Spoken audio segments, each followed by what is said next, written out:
Hello guys, and glad to have you on board again today. Lots of things to unpack. We're on Wednesday, so we do what we regularly do halfway through the week. We have a look at some shorter term technicals of things that happened in the first part of the week, assessing what is the likeliest outcomes for the rest of the week ahead of us. So in that perspective, we're quickly going to have a look at the dashboard, which are plenty of information released already.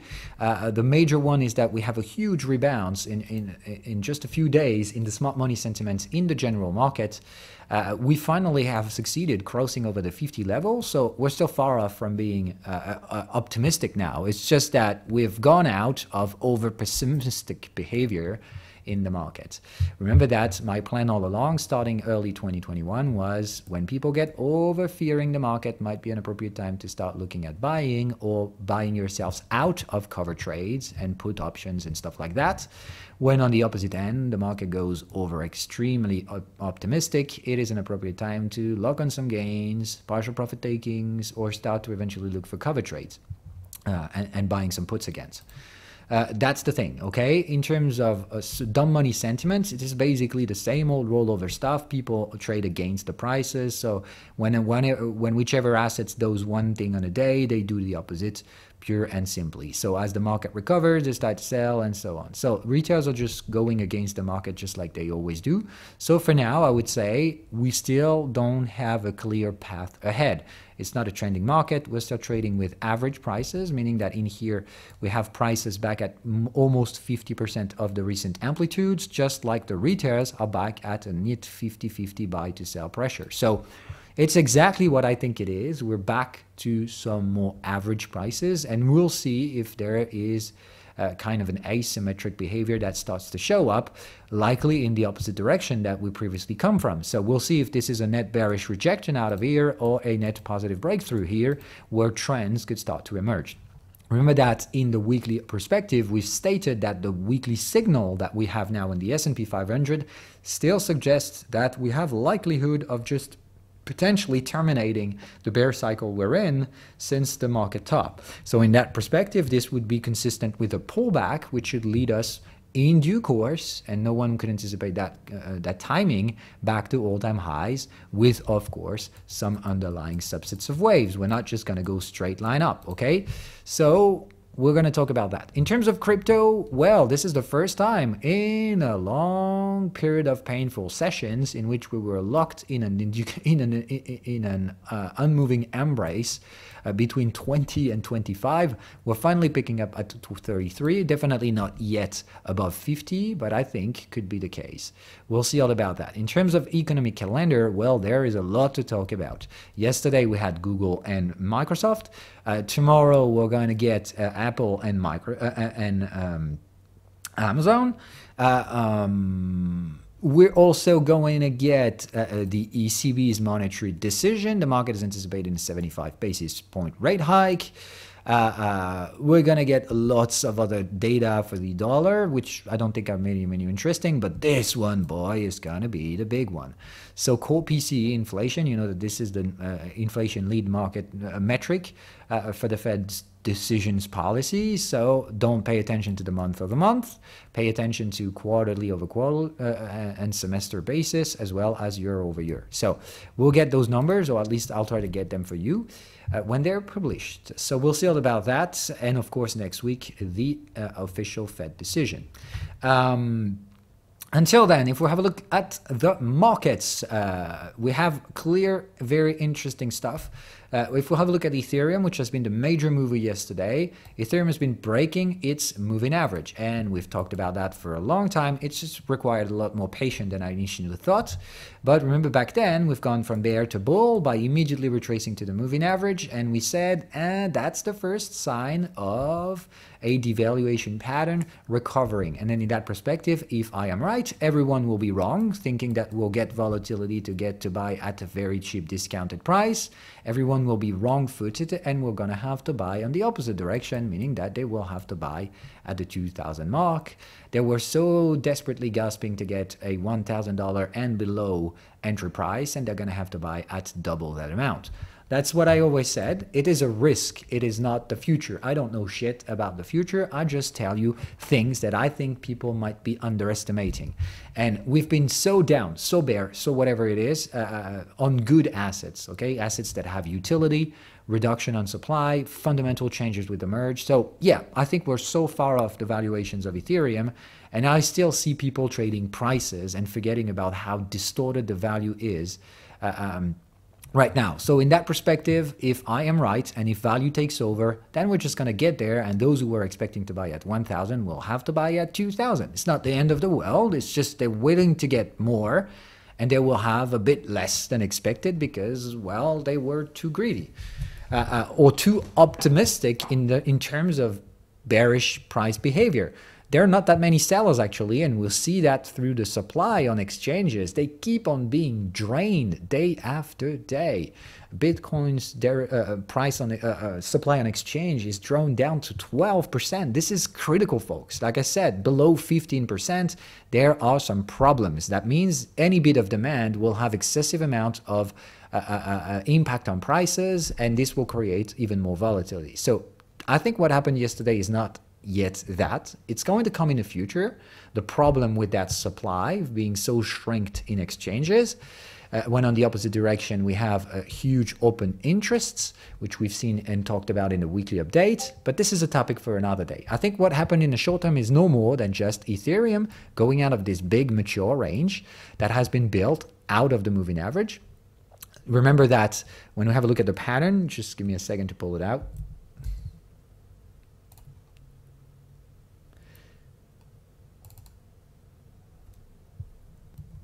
Okay, so that was this model. So basically, we were at stage 4, where we retraced to the moving average, and we build another range. The range can be built below the moving average, across the moving average, or on top of the moving average. But we need to build a range which will break to the upside. Well, this is exactly what we've done.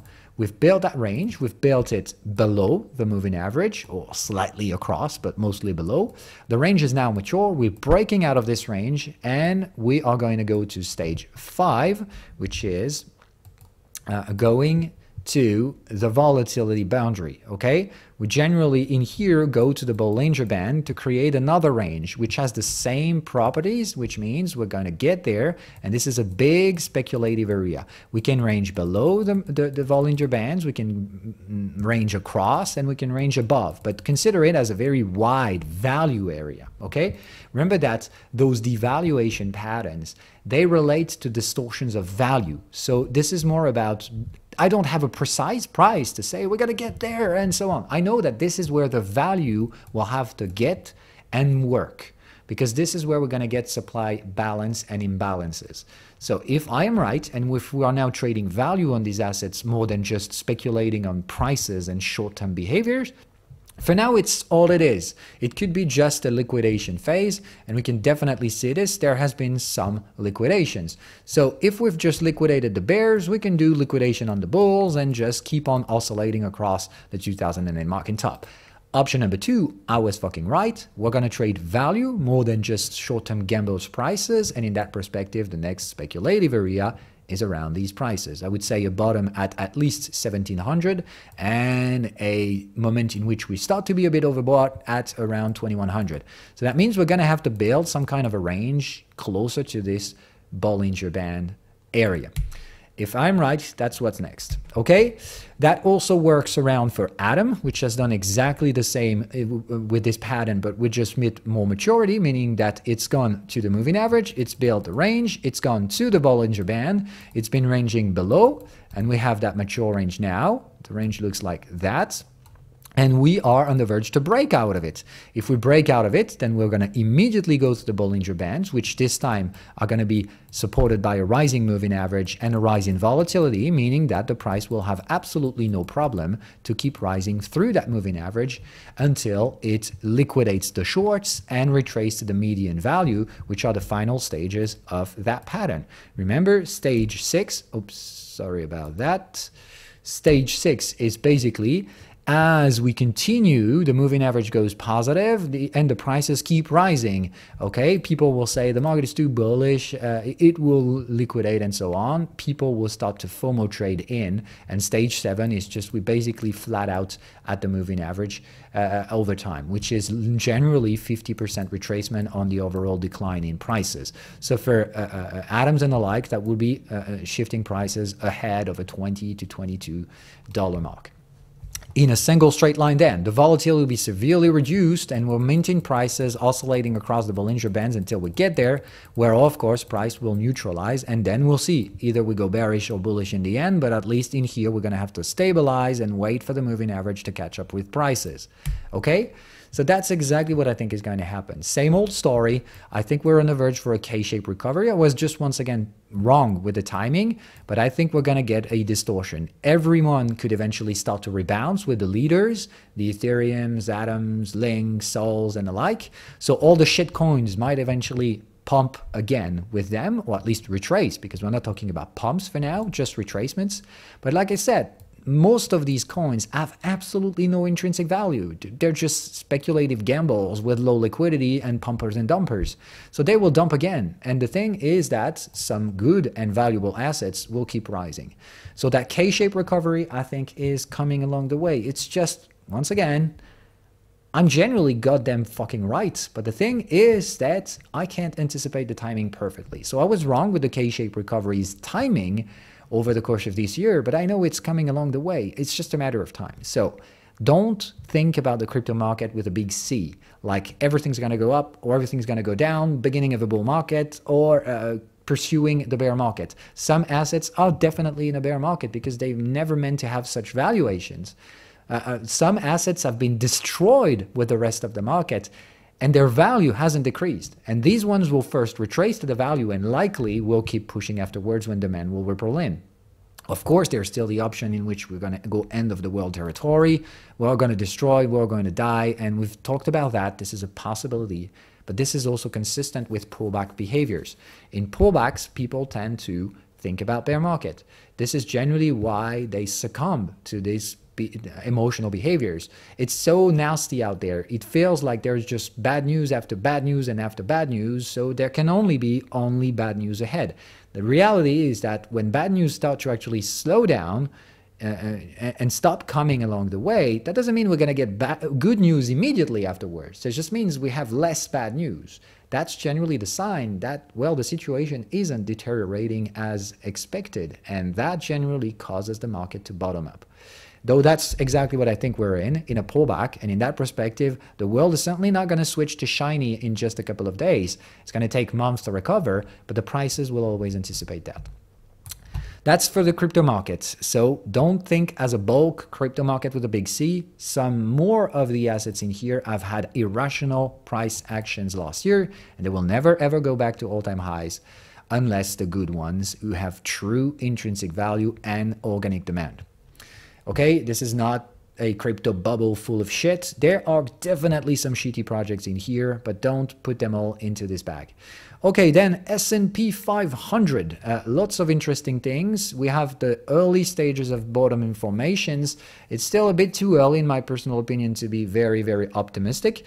Like we've seen yesterday, it is more of a earnings result season, which means Apple is going to release tomorrow. And looking at where we are, we're at the big mid-level of 150. So I don't see Apple sustaining prices over 150 despite having a good earnings seasons, which I don't think is the case because all of the earnings we've had have been bad. So I don't see any reason Apple to trade above 150, but we'll see. If the numbers are really good, then eventually we may sustain prices back there. And eventually, if prices trade above 180, I'll finally trigger my stop losses. But until then, I'm still very negative on Apple. Not because Apple is bad, just because, boy, with that type of price action, you have no room for disappointment. This can only be possible if there is a growth in the rate of growth itself, which is definitely not there for Apple, I think.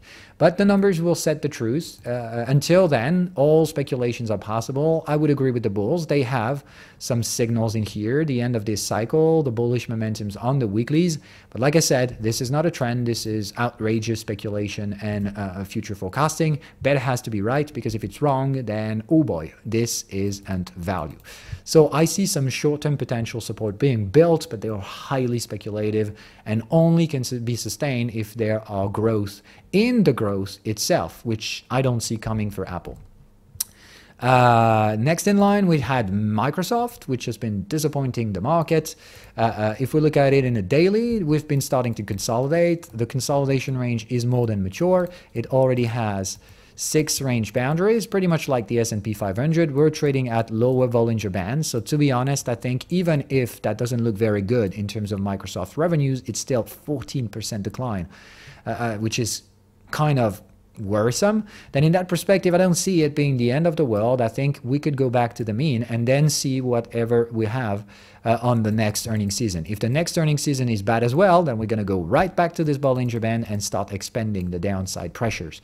But I think right now, out of this current momentum, I see very limited downside potential on Microsoft and the like. So this could be kind of, well, we've anticipated the worst. And like I said, this doesn't mean these assets are bullish. Any such a thing is irrational to me. But returning to the moving average from the Bollinger Band would cause the prices on Microsoft to pump for 30%. So like I said, we're pretty oversold now, and we've anticipated the worst case scenario, and most importantly, we've anticipated that we're going to get there with a crash.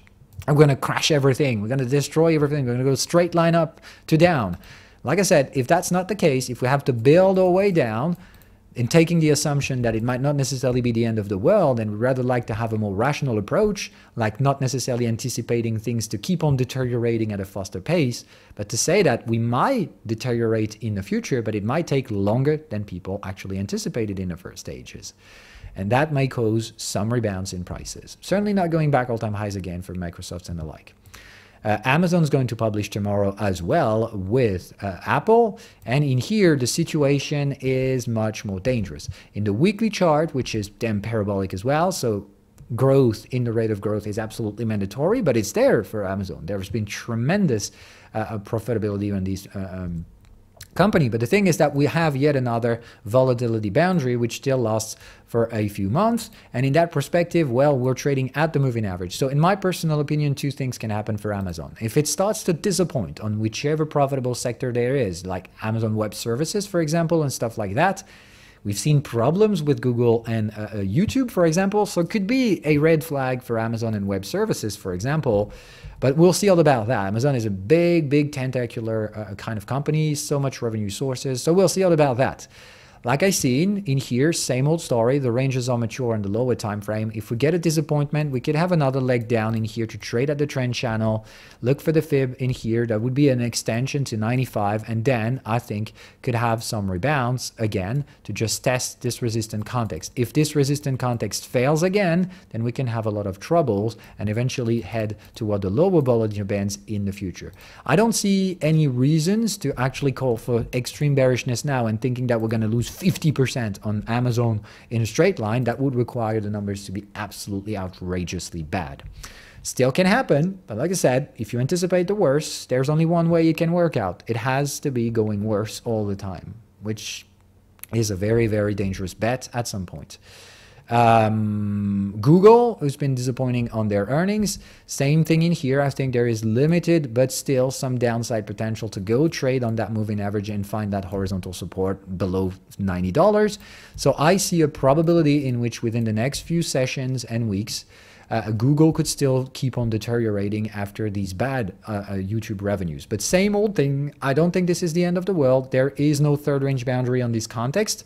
Don't get me wrong, these assets can, if they are speculative bubble, reverse from bullish to bearish, but this is not the case. I mean, like I said, parabolic scheming shit doesn't mean that everyone is outrageously speculating on these assets. That just means this is not sustainable until unless revenue streams follow the same curve, which is exactly what we've seen for Apple. So yes, the next earnings release are starting to be disappointing, but that doesn't mean this asset goes from bullish to bearish. It has been followed by value.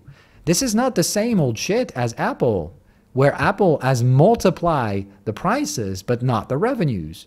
We have kind of similar revenues, the ones we had back in 2016. We're trading at 3 to 4 times the prices. So the problem with Apple is share buybacks. If they can't buy back enough, then they're going to have a problem with prices. So like I said, I see that Apple will probably start to trigger a volatility alert in those daily and weekly references, which will push prices right back to the moving average territory. This is where I think Apple can find some support, certainly not until then. So I am very cautious with Apple, not extremely bearish. Like I've always said, I just think something's going to go wrong with Apple someday, and it's going to start a long series of events, which is going to take a decade to decay the prices back to normal. But until then, this is the big game. I have been proven wrong multiple quarters in a row. Next one to come on Thursday. Maybe that's the one I'll be right. Maybe I'll be wrong one more time. Until then, I think the risk is on Apple more than anything else. So this is really what this is all about, folks. The numbers have been bad for Microsoft. The numbers have been bad for Google, but they're already down bad in terms of prices. And I don't see the market anticipating the end of the world until we get the next quarter's numbers, so early next year. I think until then, we might just stay low or eventually retrace moderately. But we're going to wait until next quarter's numbers to confirm if there is a true decline or if this is just base effect from inflated numbers out of 2021. Because the top earnings were Q3 2021. So that's the reason why we might have a debasement effect in the revenue shares and revenue growth on these big companies. But if it is confirmed as well by Q4, then that means we have a problem with these assets valuation. Until then, the market might be on a kind of mid-tainted behavior, shaded gray stuff. And to me, that always looks a lot more like a range than a market crashing to hell.